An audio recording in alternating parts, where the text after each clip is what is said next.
So I think if I call, they're already getting a bunch of calls. I'll let you know if we need more help on it. Okay. All right. Okay. Thanks, Mike. Have a good day. Bye.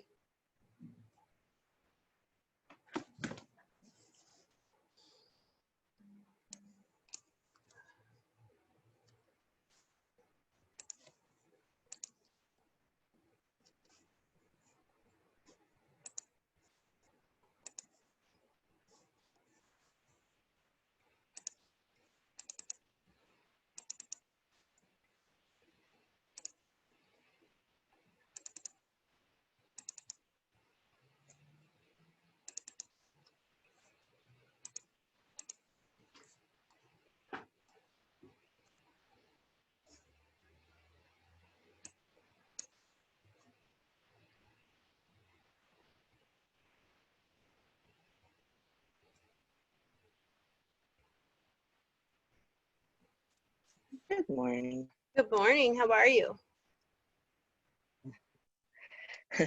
No internet, no power, and No. tether. Are No Are you video. figuring? Welcome to thunderstorms. Is it going to work for you? Sorry, say it again. Is the video part going to work for I'll you? just talk. I'll have. I'm sorry, you're cutting in and I'm out. probably not going to be able to do video myself. Oh yeah. Okay, I can't even. I can't. You're cutting in and out. Yeah, no, I understand. I've been monkeying around with the internet all day, and we're told thunder damaged the equipment for the internet provider, and they can't from the house. There's a tree blocking it. Oh. Okay, so do you think you're going to have video? I'm not going to have video. I have my assistant dialing in case there are questions. She can read them to me. I can just talk to it. Okay, so what about the PowerPoint presentation? I'll talk to it.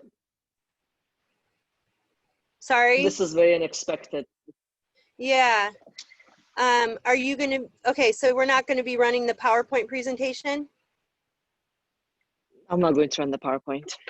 You're just going to talk through it. Okay.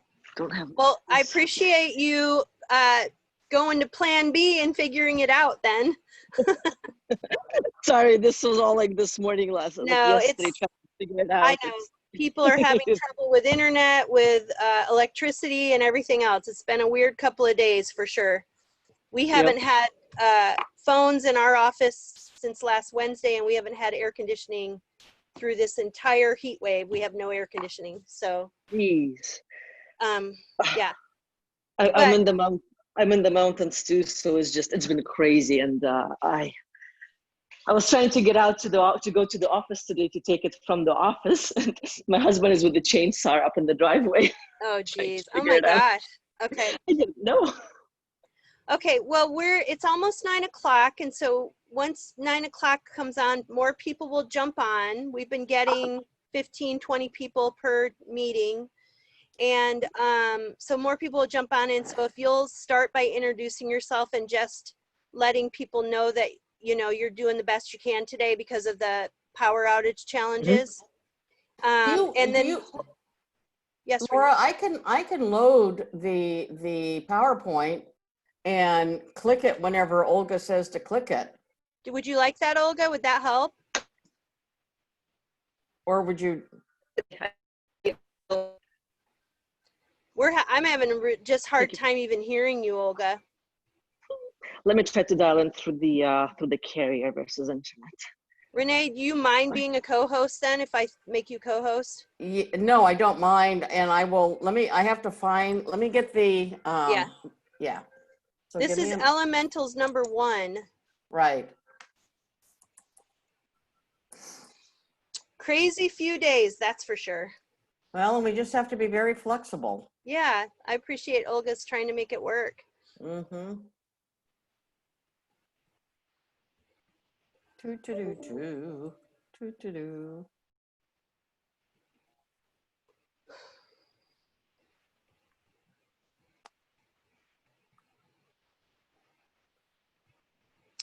And I think she's trying to dial in. Okay, good.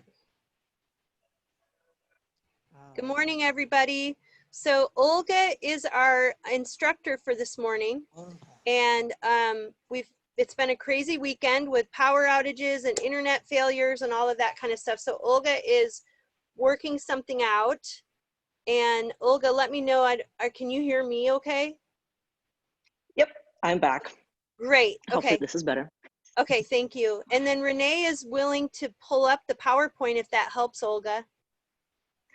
Okay, I'll talk through that. I appreciate it. Okay. If there are any questions in the chat, just let me know since I can't really Okay. read it from my phone. No problem. And I will put a little bit of instruction in the chat. And if you don't mind just introducing yourself, that'd be great. And I appreciate you figuring out how to make it work this morning. Okay? So, thank you And so so much. I'm going to hide myself. I'll be in the background, but I'm going to hide myself. And then hopefully I'll be able to pop back on closer to 10 o'clock then. Okay? All right, sounds good. Thanks again. All right. Thank you. Thank you so Cheers. much. All right. Sorry, guys, you're going to have to do with the picture for me. My name is Olga. I'm a solo agent, just a little bit of a background about me before we get going here. I've got a full-time admin kind of supporting me and just hired somebody else to help me a little bit part-time with scheduling for showings for buyers and so forth. So I've been doing this for about 5 years, and my only regret is not hiring somebody sooner so I could do more business. But just so I know, could I take a quick poll as far as how many people have been in the industry for less than 2 years, just so I know who our audience is? Can you guys put some info in the chat box? That will give me an idea. Awesome. 2 years. Sounds good. So it looks like just getting to the license. Awesome, congrats. And by the way, as we kind of go along here, feel free to ask me questions, and Renee here will unmute you if you're muted. But today we will be focusing on prospecting. And given the state of our current market, I think this is the most important thing you can do. If you do nothing else in your business on a daily basis, you need to prospect. I'll give you an example. I mentioned that I've been doing this for about 5 years, and my first year was really great at following up with people, you know, calling I was brand new, I didn't know anybody. So I called my friends and I stayed on top of it, followed up, and I was prospecting. And then I got super busy and I stopped prospecting. Business was fine, but I could have been better. Just getting clients in from sources that weren't my friends or referrals. And I have started to prospect a few years ago, and my business has become a lot more consistent. I don't have ups and downs, summer versus winter, Christmas versus, it's very steady. The idea with prospecting is to build up as much of a pipeline as you possibly can, because at some point, some of those people you're talking to, they'll reach out to you in a year, maybe in 3 years. Some of them will be immediate, but you need to have enough people that you're talking to on a continuous basis so that there's always somebody that's immediate.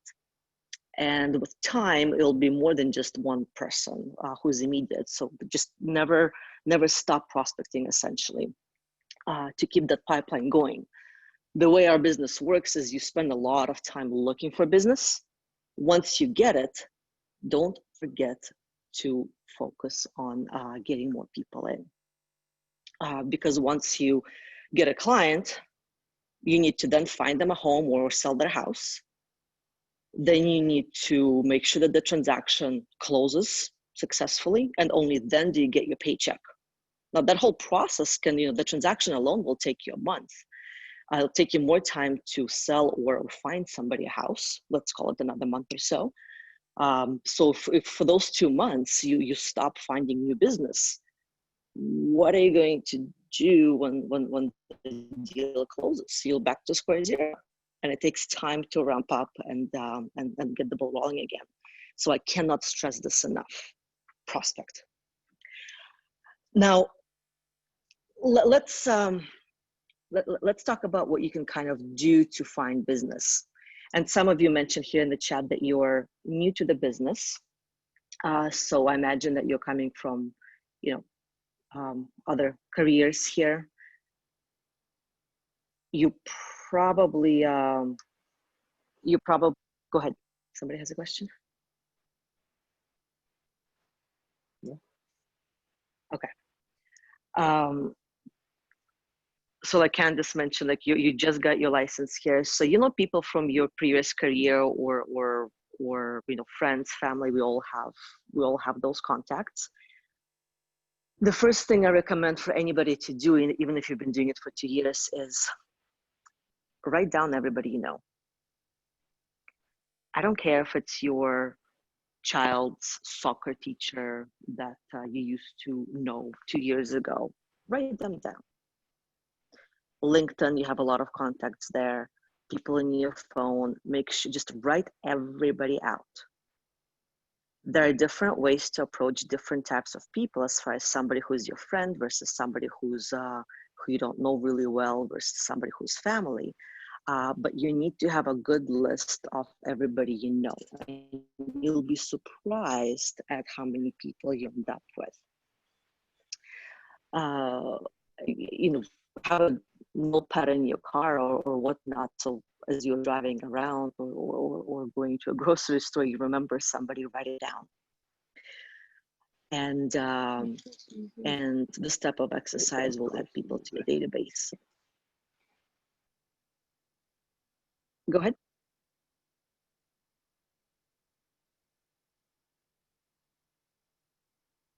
Did you have a question? All right. If you do, just interrupt, that's fine. What I would suggest to do is, you probably all have a way of kind of organizing your database between different groups of people. You can't talk to your friend the way you talk to your sister or brother versus somebody you met online through an open house. The messaging, the intimacy of the conversation is going to be different. But when you talk to friends, it's nothing. Get used to calling them and talking about work, and even if you're just chatting with them, find a way to sometimes drop into the conversation that you're a realtor. I'll give you an example. It's very non-invasive, very very subtle, but these things add up in the back of their mind. If they come over to your house, we're not allowed to do open houses, but doesn't mean you can't have an open house sign somewhere in the corner for them to see. Mm-hmm. Or you're going over to their house, it's like, I just finished at the office, like, I'm sorry, like, I'm gonna need to change over here before our barbecue starts. I used to do that a lot as well. Right. Just coming from an open house, I'd be dressed professionally, going to somebody's barbecue. It's like, I'm not going to change in the car. So I'm not lying here, but I'd rather change in their house than at the office, because it sends a message like, yeah, I was working, and yes, I'm a realtor, and yes, I'm an active realtor. Let me change. I'll be right with you. Like things like that, like little things. And if you combine that with, if you see something funny online or something from a house show, have fun with it. You can create a mock contract if you have a big group chat with your friend, just saying, person A, this is your contingency, whatever their personality is. You have fun with it. People appreciate it, and it's very non-invasive. I was super afraid of talking to friends, and actually, if you're not the realtor for your friends, you're going to probably have a hard time. You should be buying and selling a house for everybody like immediate family, immediate friends. That's going to be your first source of business and first source of referrals. Right. Call up and just so you're doing, like, if you combine all these little things, subtle things with friends, because those are the best people. They're your best advocates. They're the ones to focus you the most on. Combine that with actually calling those people and saying like, hey, like you can say it's like, I've been told to call you. I was in a training class today, and the instructor told me to call my friends and make sure that they know that I am eager, you know, to get going here. Like, I'm eager to do business. Maybe you don't have much going on and they know about it, but you can say, like, because I don't have much going on, I'll be able to dedicate all of my energy into the one client I have. If you have 6 clients at a time, believe me, it's hard to juggle. Like, you're not gonna be able to do it on your own. I can't. So I had to hire out. But it's important and a lot more personal. But let your friends know that over the phone once a quarter that, you know, I'm looking for business. Do you know somebody? I'll treat them like gold. You don't want to, you don't want to be annoying and pestering. But once a quarter, some kind of a touch point that's personal, like a personal text or personal call, you need to do that. And if you combine that with commenting and following people on social media, just from a business perspective, just following them and engaging and genuinely building a relationship, that will help. And you know, once in a while, if you have somebody's address and you see something they said on Instagram or Facebook, send a card saying, hey, I saw you, whatever, you did your backyard during this crazy time while you're staying at home. Congrats, it looks great. Those things add up. But this is going to be different type of follow-up from somebody that you meet, I don't know, open house, a virtual open house, or some other way. But let's talk about how you can prospect. Do you have something you can do? Like, when you think about prospecting, like, how do you think you can get business? Well, just being friendly, just being a part of your neighborhood, your community, speaking to people about, you know, the profession or real estate in general, just having topics to talk about when you see people, you know, just generally having it be a part of your life, you know, your everyday aspect. If you're in a grocery store and you just so happen to speak to a stranger, you know, that type of thing. Well, if I ask you today, what are the 3 things you can do to get a client this week? Like, if your life depended on it? Yep, if your life depends on it. Well, I would say the initial communication. I would say follow up, and follow up. With whom? That's after you said you got somebody. Right. Well, I'll reach out to a friend, someone who I would believe to be either on their track to home buying or interested to purchase now, and I would start there. Call a friend. Okay. Yeah. I agree, because they're the people who have your back. Yeah. That's why I said your friends are going to be your first source of business and referrals. So you call a friend. What else could you do? Call a professional that I may know. I know a lot of professionals. I would reach out there. I would, you know, try to join some type of organization or committee or something. Just try to be around the people who I know would want to potentially purchase a home. A professional, you mean like a vendor?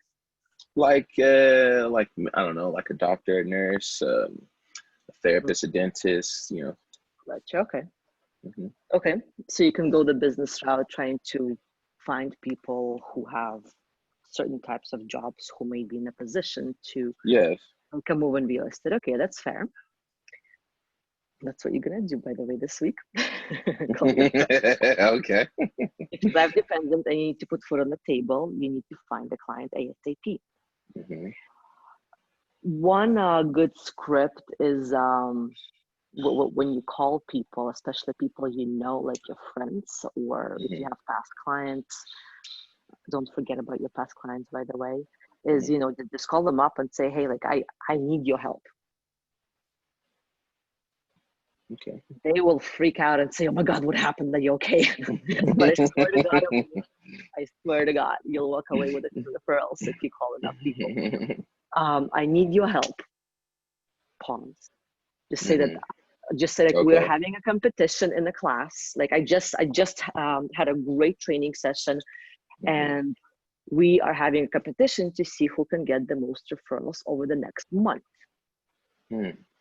So I wanted to check if there's somebody that, not somebody, keep it specific. I wanted to check if any of your coworkers, friends, or family, or I mean, if they're, you know, they go to church, somebody from church, but pick a couple of very specific things, because if you say somebody, they're not thinking about it.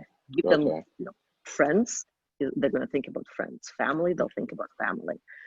And have you, you know, who do you know out of your friends and family, or maybe a coworker that is thinking of buying, selling, or investing in real estate? And then as they're, you know, they'll think about it, you know, thank you for thinking about it, acknowledge that, and just say like, you know, give their permission to follow up. Just like, you know, would it be okay if I followed up with you to see if, you know, to see if there's anybody else that comes to mind later on? They'll say okay.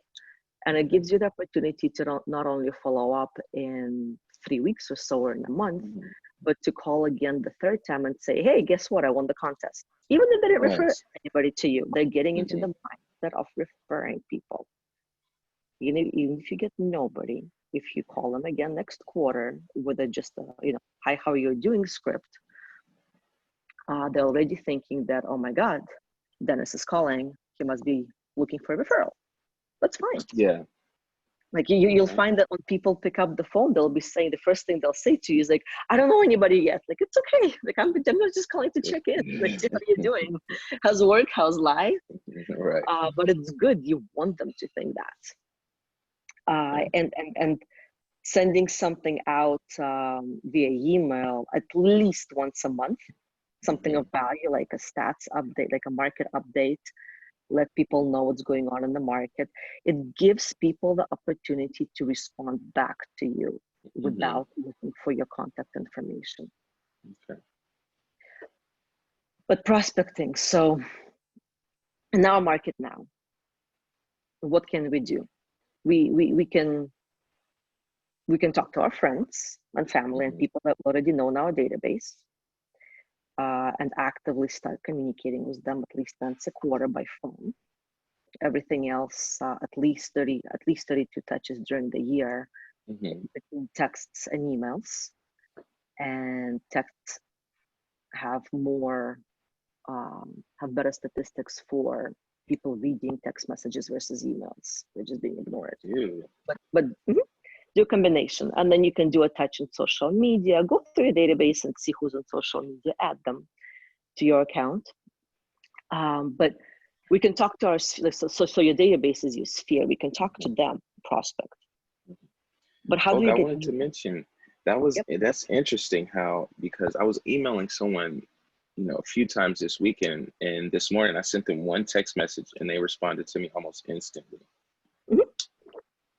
And I just thought that was so strange. You know, I sent you 3 emails. So may I suggest call when you email, have a task, like always follow up until you close the loop on everything you do. If there's one piece of advice I can give you, this is it. You give somebody a contractor referral, follow up. Did it work out? Do you need more people? Somebody told you they're working on the yard. Follow up. Did you finish the yard? What does it look like? Looks awesome. Follow up. It's another touch point. So if you're sending an email that's not like a generic email to the whole database, you can either follow up with a text saying, hey, just sent you this, thought you'd find it interesting. Or a few days later, hey, I sent you this and that on 2 days ago. Did you get it? Right. No? Oh, let me bubble it up to the top of your inbox. Can't do it for every email. It's annoying, but something important and very personal. You absolutely can. So we're talking to our sphere to prospect. That's your go-to place. That's the number one thing you should do. But how can you get new people into your database? Let's hear some ideas, guys. I know you're all on mute, so go ahead and unmute yourself. This is your job. Right. Your job as a realtor is to prospect. It's fun to do transactions, but your job is to prospect. So come on, guys. Well, unmute. I would assume now in today's time, I would assume social media, Instagram, YouTube, Facebook can be a supplement, since a lot of folks don't want to do the face-to-face, the in-person thing. I've noticed sometimes when I speak to people out in public, they kind of feel a little weird talking, so they'll actually step beyond like the 6 foot distance. And so I feel like the internet can be very useful now. Well, it always has been, but even more so now. So tell me more about you mentioned social media and so forth. How is that prospect? How would you prospect? So if well, you can prospecting in the sense of because I follow a lot of people, and it keeps the interest, especially if you're giving information, how you said, market updates. If you're actually giving like little tidbits, little, hints of knowledge that, the average person wouldn't normally know, just to get them, pique their interest a little bit, because you never know who's scrolling through, and if they are in fact, looking, but they just so happen to come across your ad or your video, and they click to, look further. And then that's an opportunity to follow up if you have like analytics set up, where you can see those things. But that's how I would assume it can be beneficial. It's true, although that's passive. And what you're describing is marketing, not prospecting. Okay. All right. Your business should be prospecting based and supported by marketing. Marketing costs money. Throwing out a post on Facebook about the market update as far as what's happening in real estate, it's great. You should do that regardless. But that's not prospecting. That's just throwing something into the void. If you're hitting I mean, if the idea is to, if you have your sphere and you're actively sphere of influence and you're actively talking to those people, and they, you send the email with the market update, and you post it on Facebook for them to see. They see it again. That's great, but that's not active. All right. Prospecting is taking charge and actively looking for clients. So let's think, guys. What can you do? I want to hear some ideas. How about calling on expires? Yes. Perfect. What else can you do? And don't be afraid to call on those, by the way, because a lot of people have a mental block, including myself, that a bunch of agents do that. The fact is they don't. And the 3 times I've done it, the first time I've done it in a class, I got a listing appointment out of it. Another time I've got a listing appointment out of it, but didn't get the listing. And third time I can't remember. But that's a very good source, and don't be afraid to do something that you think other agents do, because they don't.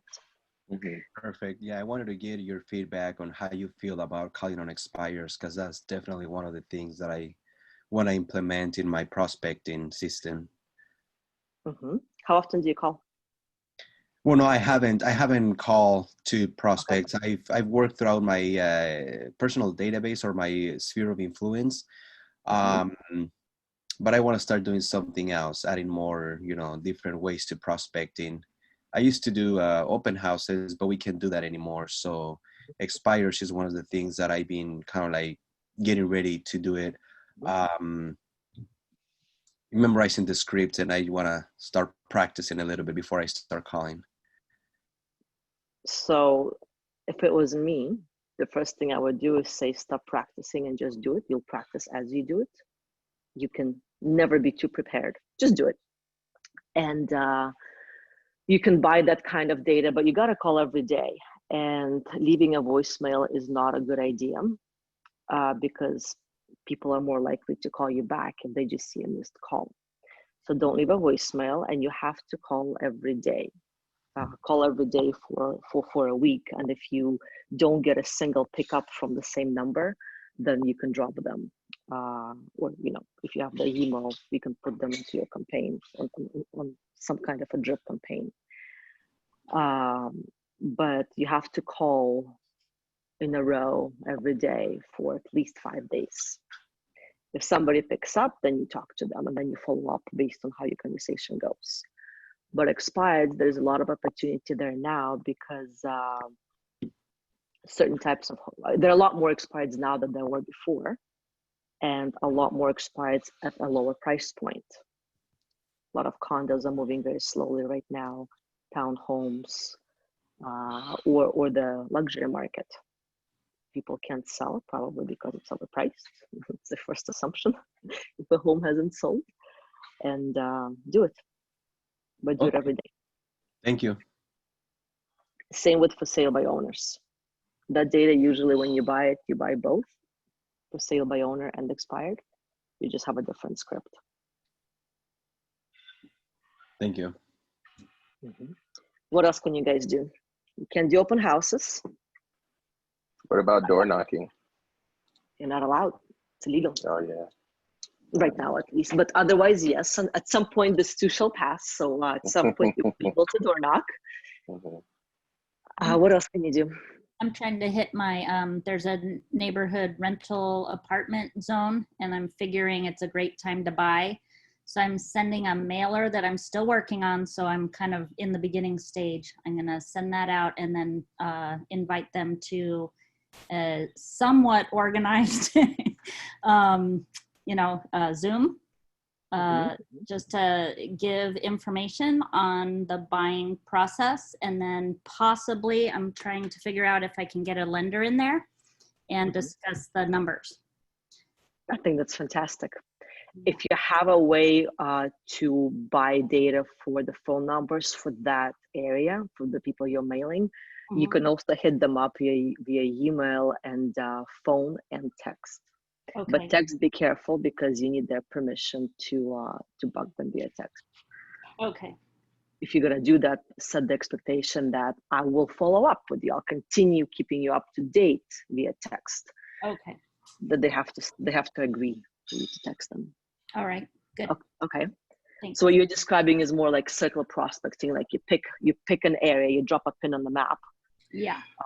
And you kind of go around. Okay. Yep. That's great. What else, guys? Come on, let's be creative. Did anybody say about postcards? Postcards is more marketing. It requires money. More active. Not quite prospecting. Prospecting is you taking charge and picking up the phone and going to door knock or hosting an open house person. That's prospecting. Did anyone mention cold calling?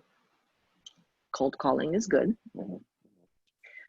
You have to figure out, and the reason I want to brainstorm is there's a million things you can do, but it doesn't, depending on your personality, you might be better at one thing and not so much at the other. Everybody has their strength. You might be. What are you doing now as for prospecting? I am very adamant about calling my entire database. I do a lot more than what's needed. Right. I have, when I had time, now I'm too busy, but it's my, see, I'm falling into my own trap. I stopped calling expireds and for sale by owners. I put that on hold for 2 months. So in 2 months, I will be resuming that. Right. I am doing classes on Zoom for people who want to buy, get some leads out of that. Wow. The nice thing now is somebody registers for your class, you have their email. Right. Don't show up. You have an email. You have a contact. Do not lose the contact. Follow up until you're blue in the face and until they either unsubscribe or tell you to stop calling them. You call them. What else do I do? That's prospecting. Well, when COVID started, I went around and knocked on people's door to drop off toilet paper. Oh, wow. I mean, I was far away and I threw it to them, to be quite honest, to keep That's it smart. safe, but just to have some fun with it. And my excuse was, I'm just driving around. I got sick of sitting at home. Wasn't the Right. case, but they don't need to know that. Mhm. They thought I drove for half an hour to see them. So Right. I drop off some gifts, some small things for my my top people in the database, people who are either refer a lot or that I'm close to or past clients. Mhm. I write cards for congrats if I see something on social media. Mhm.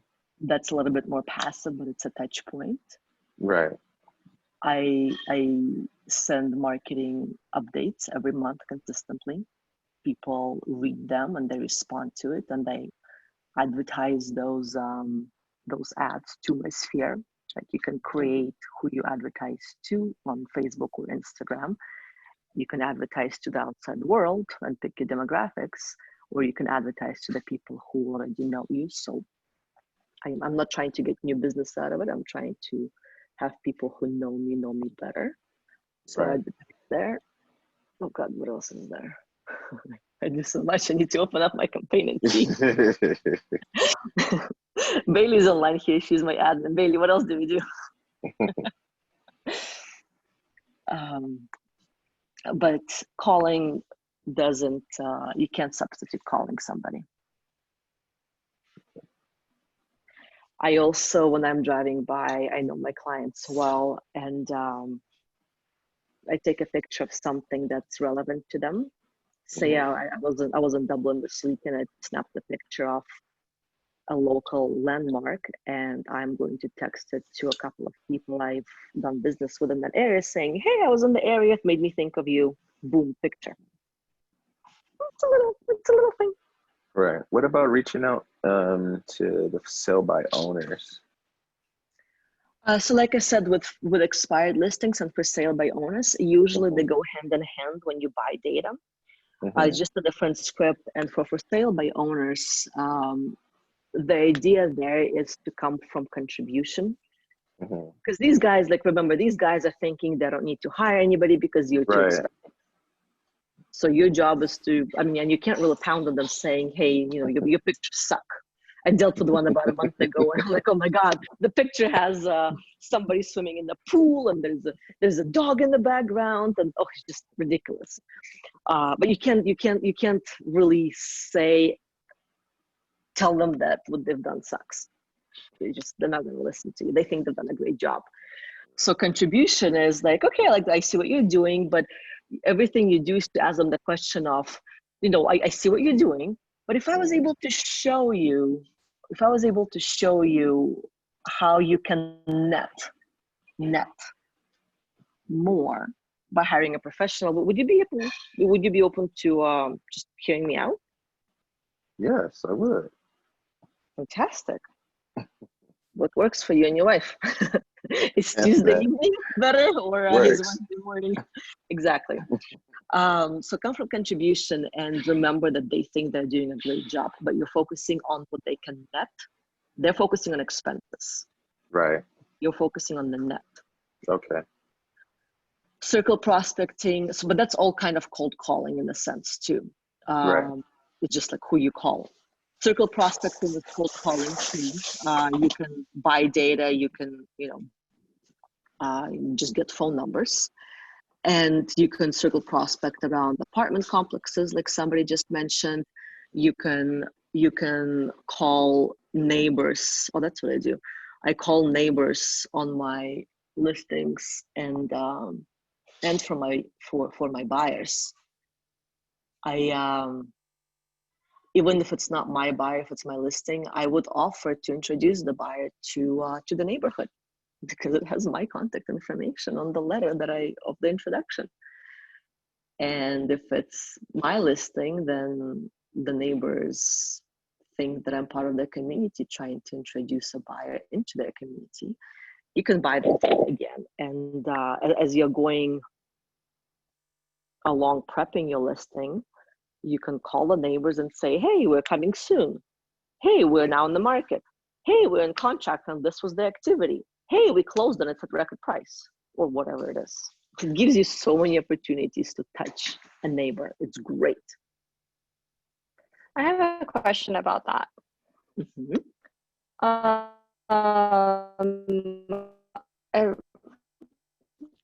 kind of regard. Can you guys hear? Bring up a little bit. Say it again. Hello. Yep. Hi. Okay. Sorry. I have a regarding cold calling expireds and circle prospecting.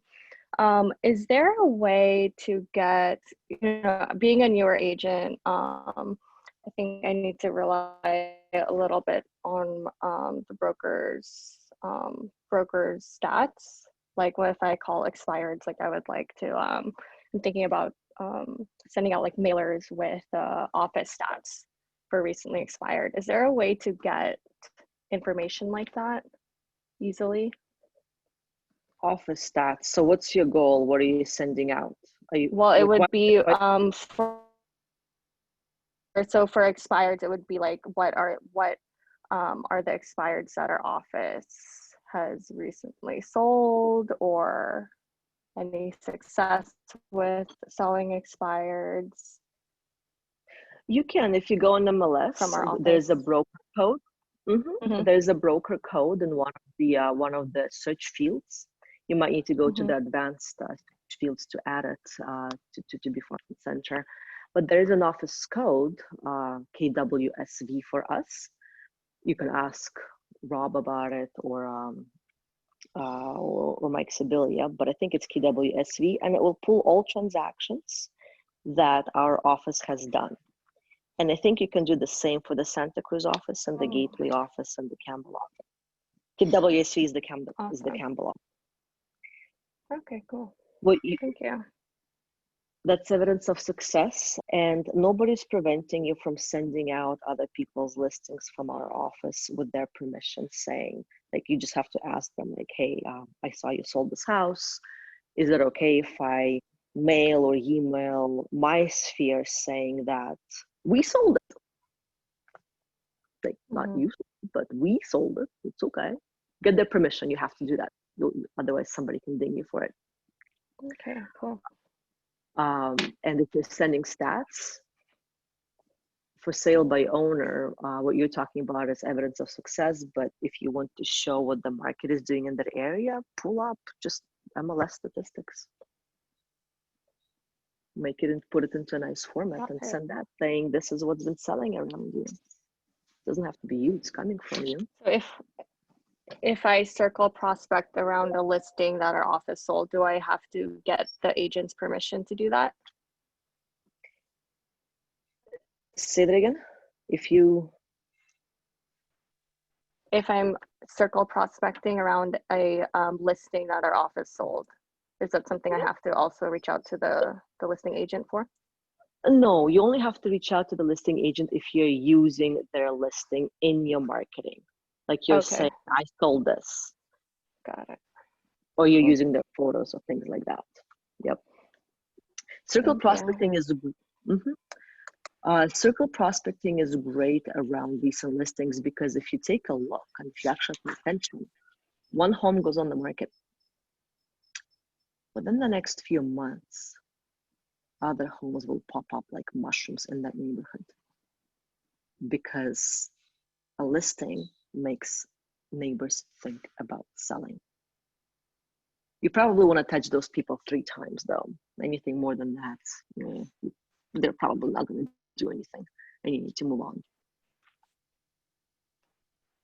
And you can start circle prospecting in the neighborhood when the listing goes live, or if it's still coming soon. It doesn't have to sell, because then you can say it's coming soon, we're on the market, we're pending, we're sold. That's 4 touches actually. But mailing, be careful with mailing, because it's very expensive and your feet are free, and you might want to just drop something off in their mailbox.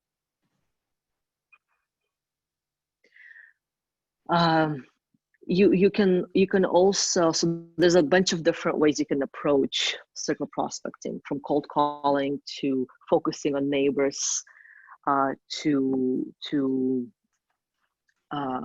looking at apartment complexes or recently sold, recently listed properties. You can talk to, maybe not now, but after we're allowed to communicate and gather again, you can talk to your community about maybe your charity organization or your kid's school, or if you go to a winery and you're big on that, you can you have a relationship with somebody there. Anywhere you go, anywhere, any hobby you have where people know you, any group you belong to, let them know you're in real estate. If you're like me, I was very very shy about doing that. Make it subtle, make it fun. Forget to take a name tag off. People will point it out, especially if it's upside down.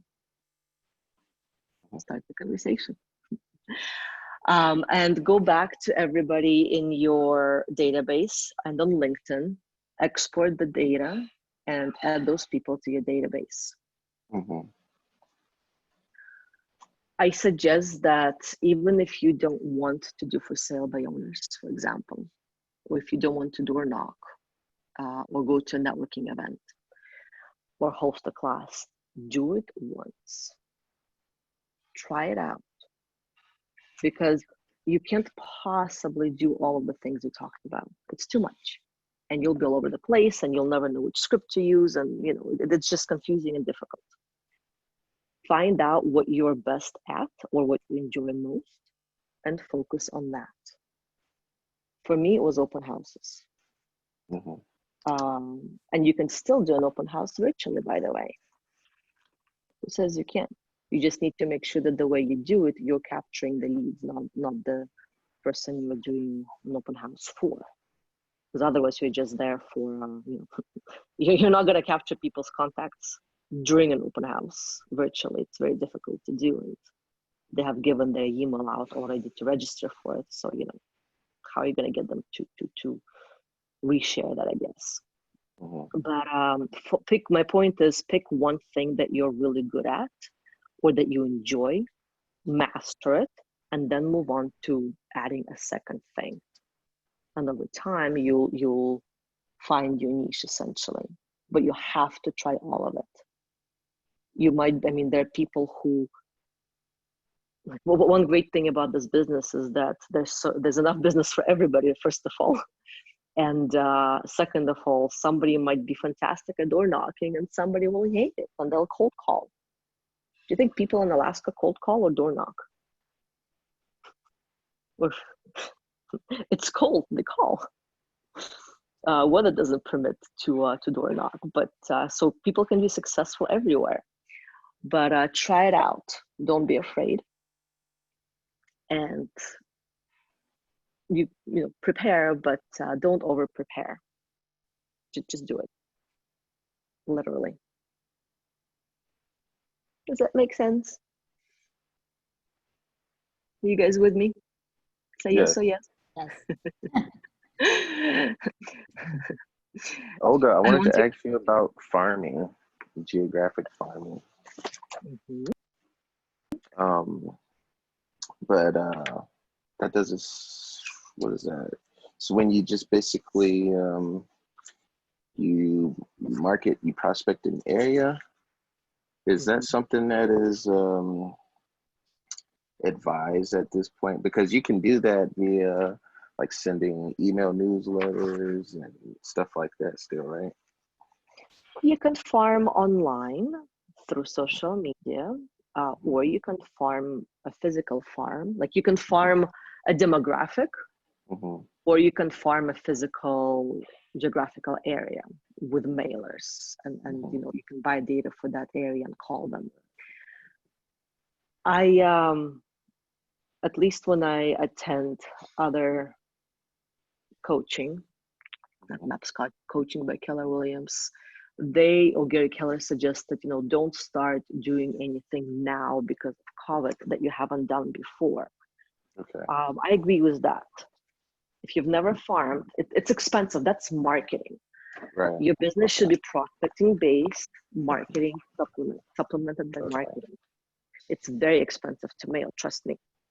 and it's a long-term commitment. You're not going to get anything for at least 3 years. Oh, You wow. might, yep, 3 to 5 years. That's kind of if you do it properly. And you need to be very careful. If you do that, do your numbers, understand what your profit margin would be from that. What's the average sales price minus expenses minus what you spend to actually advertise to that community, and make sure that the turnover is there. Look on MLS and see how many homes sell, and assume a certain market share, for yourself long term. See if there's a dominant agent somewhere where it might be difficult to break into that market. If there's already somebody farming it, or maybe 2 people farming it pretty heavily, you'll see who the listing agent is. But do your numbers before you start. You should spend a lot of time researching that. But if you haven't done it before, yep, I think it's great because it's a way to prospect for sellers. Okay. And they're more difficult to find. They're just expensive. I'm going to ask you guys one more time.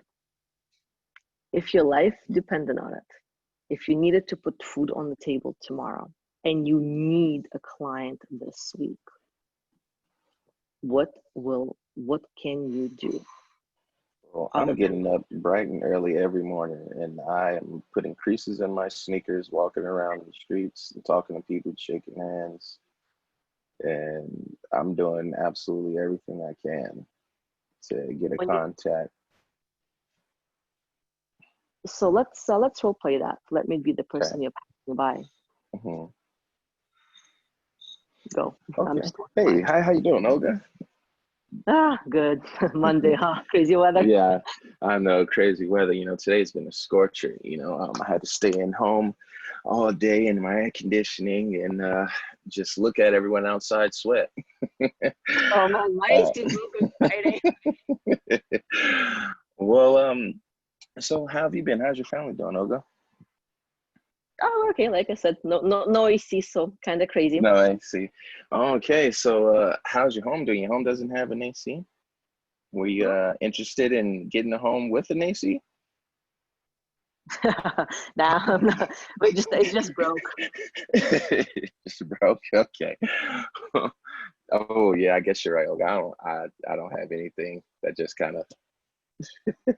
So be perfect. I guess you're right. Have a script. No, it was good. Right. People, I don't know if this was somebody that you usually see on while you go for a walk, or if it's a completely random person, because a random person chat a lot. No, you have to capture them on your second or third sentence essentially. Right. Otherwise they'll just keep moving. Mm-hmm. You can offer, come from contribution. AC is broken, great. Like, do you need a vendor? But you know what? I'm a realtor. I know so many people. Would you want me to share a great AC repair company with you? Mm-hmm. Yes, great. What's your email? What's your phone number? Oh, okay. You need to get their contact. And the more rapport you build with them when you meet them, the more likely they are to respond to you and engage with you and remember you. And then once you have their contact, you follow up and you add them to your drip campaign where, it's like, oh, is it okay? So Olga, I do chalk art all the time, right? And while I'm doing my chalk art, so many people come up to me in the community and talk to me. So I could kind of basically do the same thing with that, figure out a way, an angle to revert it back to real estate and to get the contactor. Okay. Yeah. What could you say? Well, I could, just, somehow slip it in the conversation to just, pique their interest and, somehow end it with getting some type of contact information. If it isn't a name initially, is, if I see them, they walk by this spot all the time, should I just start with a name basis first and then build up? So they're walking up to you because they're interested in what you're drawing. They might not care about the name. They just like your art. But could you say that, like, oh man, I was gonna draw a house because people ask me so many questions about it, but I decided to draw this instead because it's more fun or whatever. You can Right, make a joke right. out of it. Why not? Oh, okay, Well, how? okay. What do you mean? No. Or if they don't pay attention to that, bring it up again in your sentence a couple of a few sentences from that point. Right, Don't keep it too long because people lose interest. But like right. I said, I'm a realtor, so Mhm. I was gonna do this. Okay. All right. And Cool. if they ask you about the market, are you asking as a buyer or as a seller? Because the market's very different right now. And that's a qualifying question, basically. It's just a question for you to know, because if it's a buyer, you don't want to be telling them how like if it's a seller, you Right. don't You want don't to want to tell tell them them about that the buyer's it's market. off the shelf. All right. Okay. I mean, they might not be, but it's different messaging. So when Okay. somebody asks you about the market, know what you're going to say Okay. that will fit their needs. And your job Right. there is, I could send you more information. I do these market updates every month. I just did one. Maybe it was a month ago. Let me look. Okay. I can share that with you. Would that help? Sure. What's your Nice. and what's a good phone number for you, just in case? Okay. And don't add them as you're asking for the phone number. Stare at your phone as you're writing it down. Just wait. That one line ensures that 99.99999% of people I ever ask a email for give me their phone number Wow. consistently. But I like it. See, like you're bringing something that you're doing, like the chalk art. Mhm. Yeah. Make that into a real estate thing, casually. Mhm. Casually, yeah. People are not gonna tell you, yeah, I'm gonna buy a house. Get their contact, follow up. That's the next question. That's okay. Okay. Build your database. So you can do that, guys. What else? I need somebody else to chime in here. If you need to put food on the table this week, who are you gonna call? What are you gonna do? This is not a trick question. If you're shy with me, you're not gonna last in the business. Come on, guys. Otherwise, I'm gonna start picking on people. Alex. What are you gonna do? Sorry. Yeah, definitely. Again, I really want to do call on expires. That's something that I really want to do because I feel like I already exhausted my sphere of influence at this point, and I pretty much talked to everyone on my agenda, on my contact list. So now it just kind of like you said, it just try to do everything and then move on to the next thing. So I feel like I'm ready to explore and learn a different method of prospecting. Do that. Keep track, guys. Whatever you do, keep track of how many people you call, how many people pick up the phone where you actually make contact versus people you just reach out to and there's a dead end. It will give you an idea for your personal numbers.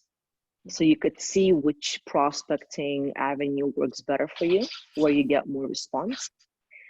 And you'll see, you can track yourself, your own improvement essentially. This month you did this, next month you got more responses. Did you change your script? Like you can test things out, but keep track. Right. So keep track of how many contacts you make, how many people you actually have a conversation with, the percentage. How much turns into, how many do you convert into an appointment? And out of appointment, how many people become actual clients? And for actual clients and appointments, my advice is to go on as many appointments as you possibly can, even if the person is not super qualified, just to practice. Okay. Practice so that you can do an appointment with your eyes closed. Yeah, thank you. That's a good advice. And keep track of where your business comes from. I just as an example, have a bunch of people in the database, but 80% of those people don't know my name, essentially. And I spent my time calling them, and I looked at the numbers and said, you know what, I'm not converting them. So instead of calling them, which takes a long time, I'm just going to mass call them and leave a voicemail. So I changed my, where my time goes so that I can focus more on people who are more likely to engage with me. So keep, but that came from looking at the numbers. So keep track of it so that you're not wasting your time. Thank you. Mm-hmm. And Alex, by the data, I don't know if you already have a vendor in mind. Actually, no, I'm looking at some videos and strategies on how to actually do it for free. So I guess one of the things they said is go to the MLS, and the description of the expired property is going to give you the name of the person, usually not all the time, and the address. And then you can do like a reverse search and try to get the contact information of that person or the owner who's selling the property and just call. So that's kind of like my way. I'm trying not to spend money at this point in my career. So whatever is free, that's what I do. So yeah, that's my plan on doing. Okay. I don't know if it's gonna work or not, but yeah. Keep track and see how many addresses you look up, because it's time and effort. See how many addresses you look up versus how many phone numbers you actually get to call and how long it takes you. Mm-hmm. Mm-hmm. So that you can compare it with another prospecting strategy. But I would advise you to do that. Yeah. Yeah. Okay. Okay. How about Chrissy here? Chrissy, what are you going to do this week? Well, I'm the one working on the apartment building close to that's right. neighborhood. Yeah, and I also I'm getting a lot of I don't know what you would call it, requests or invitations from other out-of-town agents asking to help them as referrals. So of course I say yes, but I'm thinking I could do that same thing going back, Right. and picking that up. And I don't know how to do that exactly, but I'm trying to concoct a bunch of letters and different things based off of the templates that I have and other people's information. So I'm winging it. Can you call and email those agents and follow up with them just like if they were a person in your sphere of influence? But it's marketing to an out-of-town agent saying, hey, I'm in Silicon Valley. Lots of people come here. Uh-huh. But you would need a drip campaign for them. That's phone, text, email based. Okay. And treat them like an actual person in your database, just like if they were a buyer or seller. Okay. It will be a whole separate thing. Uh-huh. And just hit them how many times in a year? Is it the Treat same? them like 33? I don't think doing something less makes sense. Okay, got it.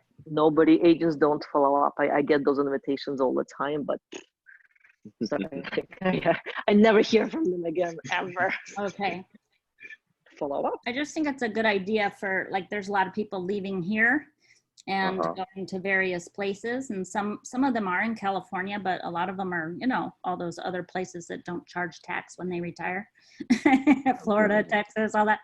But so I take everything super serious, and I just follow up and I have conversations. We talk on the phone. So it's likely if anything happened, I would call him.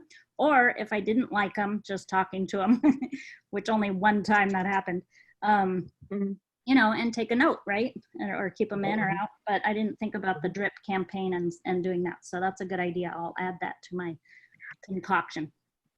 And when you talk to them, it's very easy as far as the script. It's like, you are an active realtor here.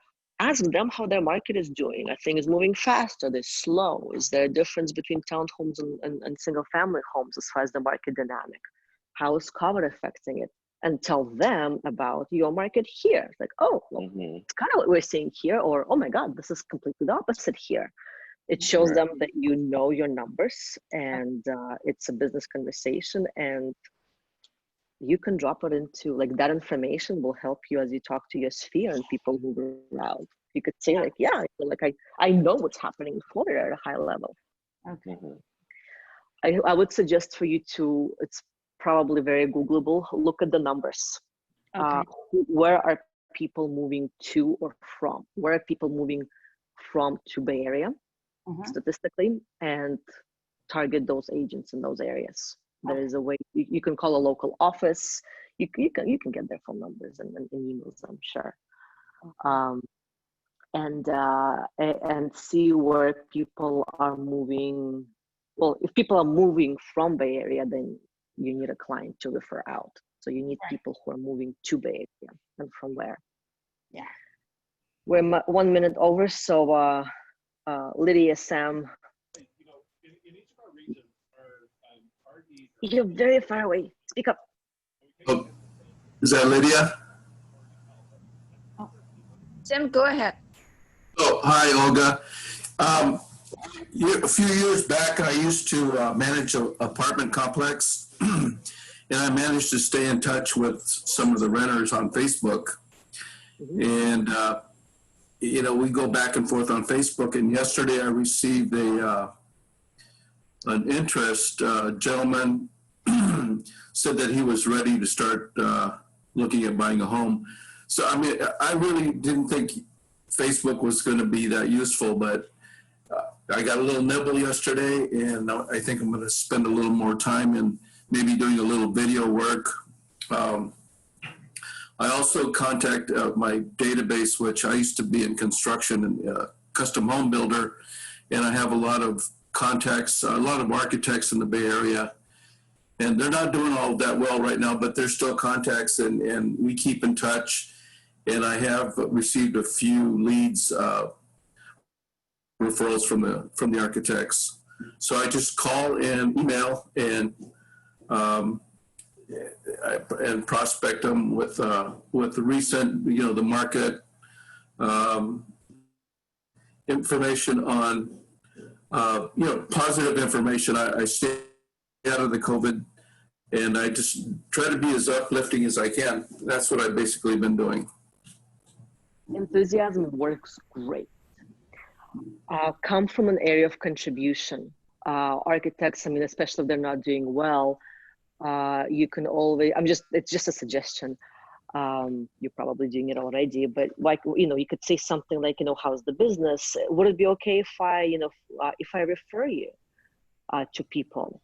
And who's preventing you from including on your job campaign saying, hey, do you guys need an architect? I have this fantastic person, you know, just wanted, you know, this is a profession where it's very difficult to find somebody who knows what they're doing, essentially. Just wanted to let you know I have this great contact, and you know, see what they say. You don't have to send the contact, but you're just offering information. Or maybe you need another vendor. Could be very generic if it's on a job campaign to your sphere, and you can also ask your sphere for contacts as a touch point. Do you know a handyman? I use that. Great.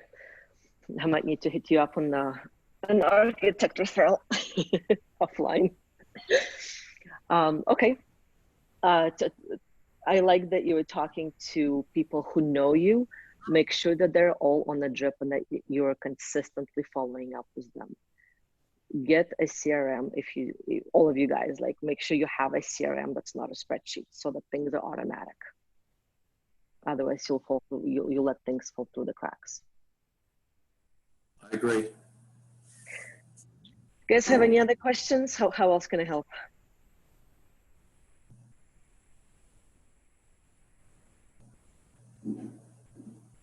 Well, if something comes up, my name is Olga Golovko. I'm with Team Olga.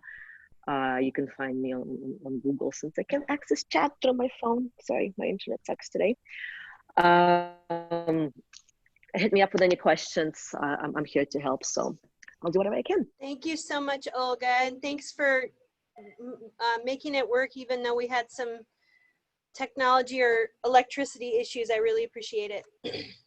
You bet. This is important. All right, guys, stay safe. Go get them. I'll check in with you in a week. Have a great day, everybody. All right, thanks. Bye. Thank you.